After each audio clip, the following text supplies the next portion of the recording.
Xhamat, që besoj që duhet përmendet këtu në këtë rast është se ki kujdesi jonë që e bajmë për prindërit tanë.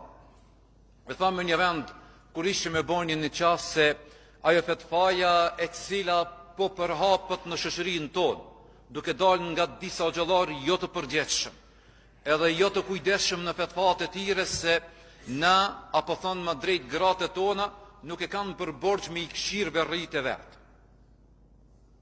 Kjo fetfa e cila po përhapët edhe këshire që treve sodit kjo po ju konvenon, po harrojnë se edhe të nesër kanë mu plake, kanë mu bo me fmi. Nuk e pas këm për borxh gratë tona me këshirë babën edhe nanën, me i këshirë për berrit e vetë. Besoni dhe një t'jeni të bindur xhamat.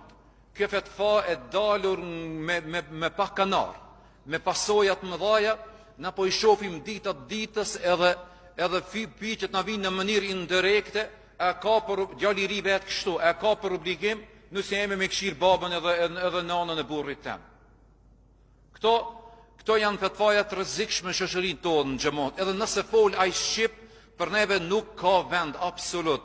Për neve është ajo e cila është me ajete kuranore edhe me hadithe se na e kemi për obligim një herë për gjithmonë ta dim, ti këshirim dhe ti nderojmë, ti respektojmë deri në frimën e fundit babadharë dhe nënët e tona.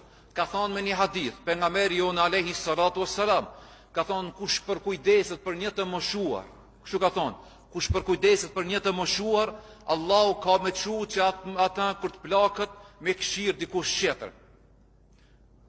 Ky hadith është i saktë që ka rrjedh nga pejgamberi jonë alayhi salatu wassalam. Prandaj kemi shumë të kujdesshëm në fetfat të cilat i ndëgjojmë nga disa e të cilët dalin ata në skenë se unë e kam thonë një fjalë të madhe se aje gru që vjen në shtëpi nuk e ka për obligim me këshirë babën edhe nanën. Por këto pastaj po shohim pasoja në familjet e tyre, kanë lënë baballarët edhe nanët e veta, ato rrimin në shtëpi, rrinë me një banesë tjetër, edhe kështu ato neve na shesin se ne jemi Kurani edhe ne jemi sipas